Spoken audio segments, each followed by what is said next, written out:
Bonjour et bienvenue dans le temps de la transformation, le podcast qui donne de la perspective à la transformation digitale. À chaque épisode, je reçois un ou une invitée qui témoigne en 15 minutes de son contexte et de son expérience. Avec le troisième confinement de certaines régions françaises et le plébiscite du président Macron en faveur d'un télétravail renforcé, les polémiques vont bon train et certaines entreprises, même dans la French Tech, s'affichent réticentes à aller au-delà de 2 ou 3 jours de télétravail par semaine. Mais ce débat, qui polarise l'opinion, n'est-il pas l'arbre qui cache la forêt des vrais enjeux à long terme de la transformation du travail ? Pour en parler, je reçois aujourd'hui Alain Tedaldi, spécialiste des stratégies d'influence et de la transformation des modèles, qui a, entre autres, dirigé pendant 17 ans le think tank de prospective du MEDEF. Je suis Xavier Herman, partenaire transformation digitale du cabinet iDev. Bonjour Alain et merci d'être là aujourd'hui pour nous exposer votre point de vue sur les véritables enjeux de la transformation du travail.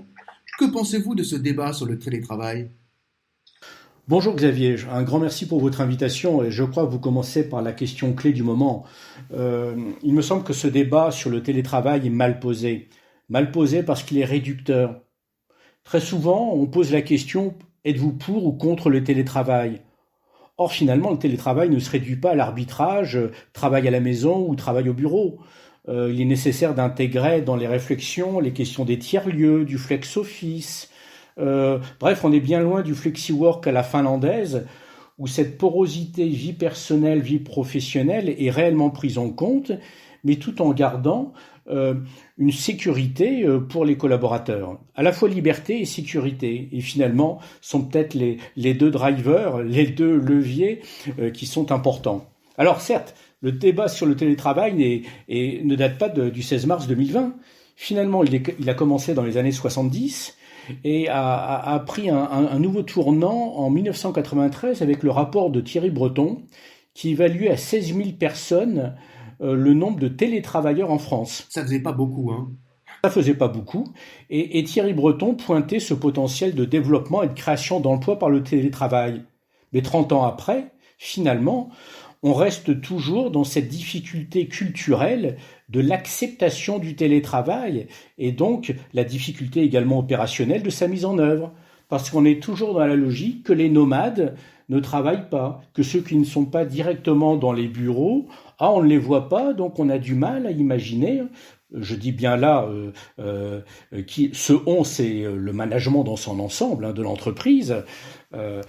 Et cette dimension de distanciation vis-à-vis des lieux de travail pèse encore aujourd'hui, même si les entreprises ont finalement été très agiles et pour beaucoup d'entre elles, en 48 heures ou 72 heures, ont mis en télétravail total, dès le mois de mars, leurs collaborateurs. Et j'ai même en tête quelques administrations qui ont fait un travail remarquable d'agilité dans ce cadre-là.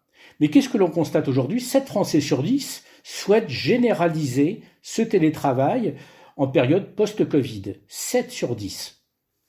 Or, qu'est-ce que l'on constate aujourd'hui ? Moi, je vois néanmoins 2 signaux positifs de cette crise profonde que nous vivons. Alors, je fais attention quand je parle de 2 signaux positifs, mais finalement, nous avons redécouvert collectivement l'importance de l'échange et de la communication. On a tous besoin de partager, quelles que soient nos responsabilités.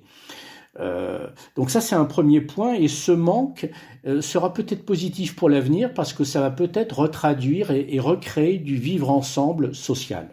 Et le deuxième point, l'accélération des usages numériques, parce qu'on a certainement gagné 2 à 3 ans dans cette transformation avec la visioconférence, avec les podcasts, avec cette appropriation de nouvelles solutions technologiques et surtout une nouvelle manière peut-être, alors plus ou moins bien faite au début, on a beaucoup tous tâtonné, de mener des conversations, des réunions à distance. Donc plus que la question du télétravail, il me semble que c'est celle de l'accompagnement des mobilités, fonctionnelle, géographique, professionnelle, spatiale qui est importante. Bref, sortons de ce triptyque métro, boulot, dodo qui est devenu une normalité sans âme. On a perdu ces notions de lien social et cette relation à notre travail doit redevenir forte, prégnante, avec plus de chair. Il y a 2 autres données qui me semblent intéressantes pour penser que les grands enjeux dépassent largement ces questions du télétravail. Premier enjeu, 2 salariés sur 5 pensent que leur emploi sera obsolète d'ici 5 ans. Donc on voit bien là la question de la recomposition des métiers, de la transformation des métiers existants, de l'intégration des nouveaux métiers qui est clé. Et derrière cet enjeu, c'est bien sûr celui de l'employabilité des salariés tout au long de leur vie professionnelle, donc des 42 ou 45 ans demain de vie professionnelle. Comment les accompagner? Comment créer les conditions de concilier des aspirations personnelles et une employabilité au regard des marchés? Et deuxième chiffre, 77% des salariés pensent nécessaire d'acquérir de nouvelles compétences et ont envie de se former complètement à une nouvelle activité.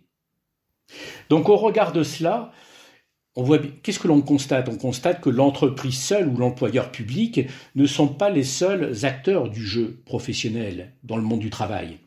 Et que derrière cette logique d'individualisation des parcours professionnels, il y a nécessité à la fois de créer un cadre collectif, et c'est quand même le rôle des institutions, de créer un cadre économique dynamique, et c'est le rôle de l'ensemble des employeurs, mais c'est enfin cette logique de prendre nos propres destins en main, et ça veut dire aussi, bien sûr, pour cela, d'en avoir naturellement les possibilités.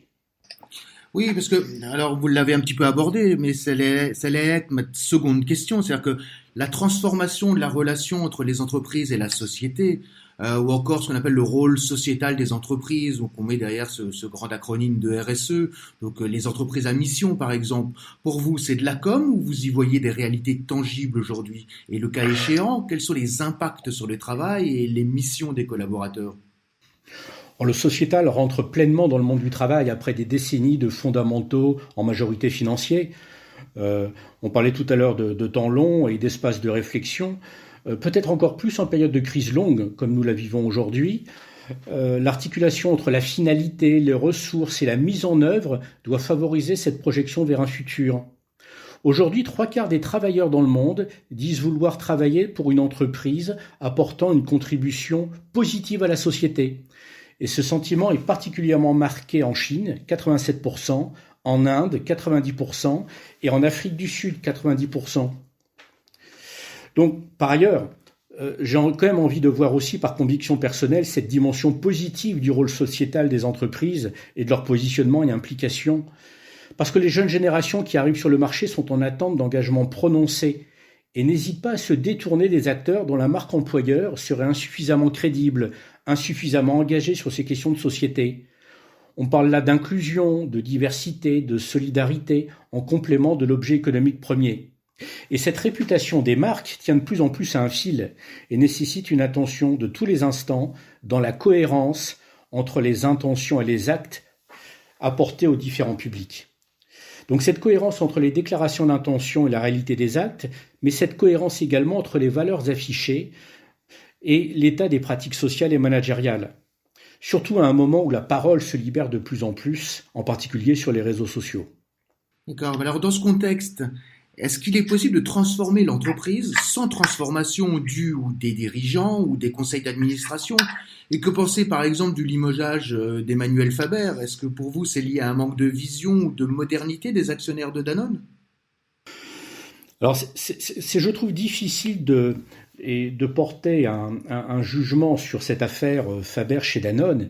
Néanmoins, globalement, elle va certainement doucher quelques velléités et enthousiasmes autour de la mission et de l'impact, mais il ne faudrait surtout pas en tirer une généralité immédiate qui provoquerait des débats sans fin et derrière ça des dégâts collatéraux sur la remise en cause de ces logiques de mission.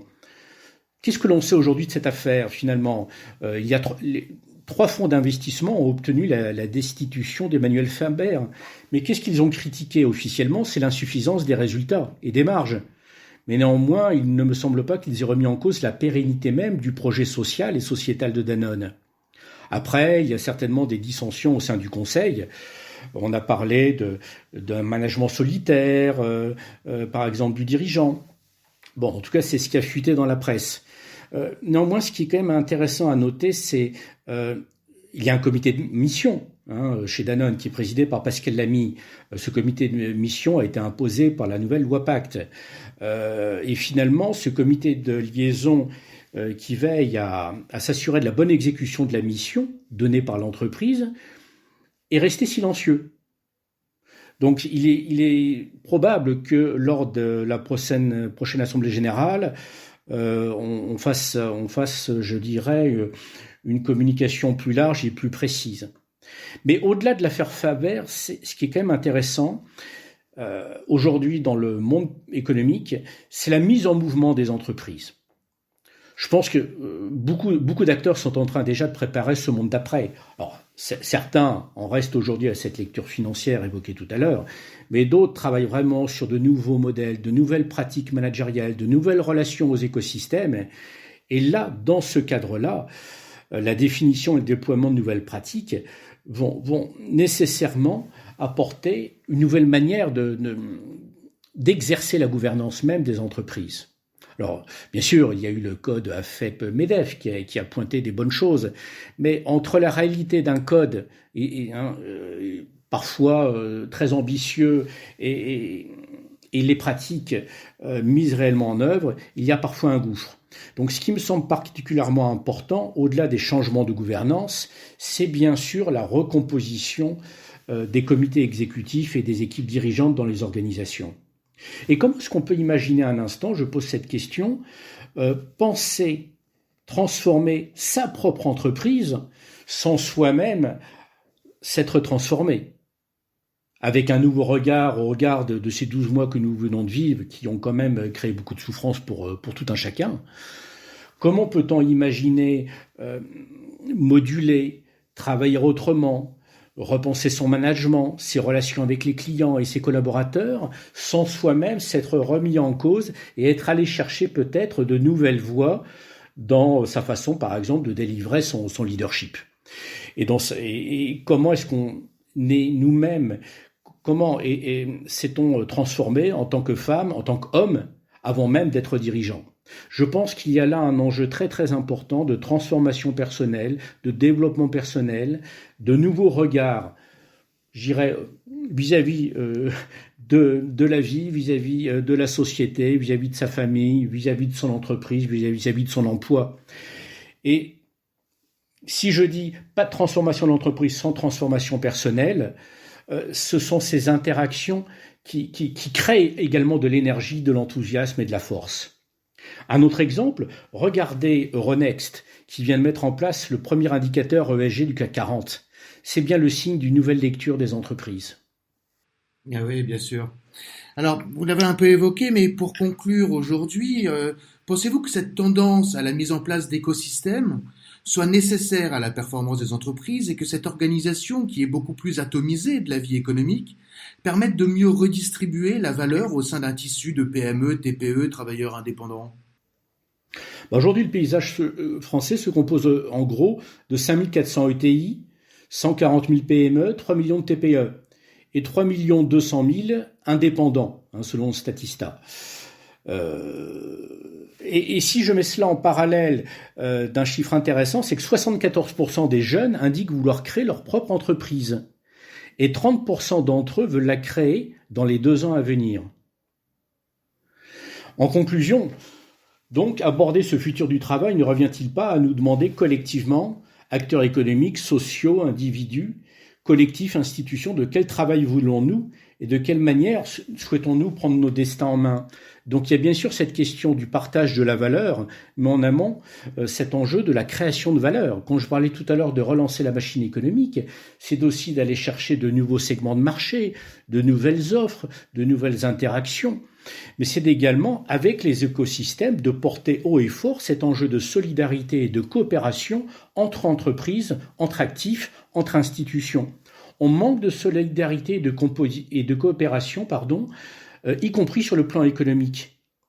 Donc, tous ceux qui créent de la valeur, on l'a bien vu dans ce besoin de partage et de communication qui a émergé, il y a quand même aujourd'hui un enjeu vraiment de lissage de la valeur et de répartition un peu plus équilibrée et qui ne soit pas finalement, on l'a vu sur l'épargne de précaution, les fameux 200 milliards épargnés depuis un an, qui sont surtout l'apanage des 20% plus riches, en tout cas en France. Et donc c'est quand même une question qui est naturellement posée, sans tout remettre en cause, mais il y a des besoins d'adaptation. Et en plus, ce que l'on peut constater dans différentes études récemment, c'est que finalement cette crise a bien sûr accru des fragilités, a permis aussi à certains acteurs d'être sur des trends de croissance très forts, mais globalement il y a un enjeu d'accès renouvelé, identifié à la protection sociale pour tous, le besoin de protection individuelle, d'assurance, de couverture des risques d'exploitation, des risques liés à une rupture de travail. Donc entre le rêve d'une activité indépendante pour beaucoup et le passage à l'acte d'une minorité, se pose vraiment cette question de la redistribution de valeur, mais surtout avant tout de recréer les conditions économiques de sa création et donc d'aller rechercher du produit intérieur brut. Donc dans ce cadre-là, pour terminer, cette question des écosystèmes est essentielle. Il faut que l'entreprise ne se délimite pas à ses propres frontières et qu'elle interagisse en continu avec l'extérieur. Donc elle recrée les coopérations et les alliances clés pour gagner en influence, en anticipation de tendances, pour minimiser les risques. Et finalement créer des partenariats improbables, insolites, avec des acteurs de l'économie sociale, avec la sphère publique, avec des ONG, voire même des concurrents.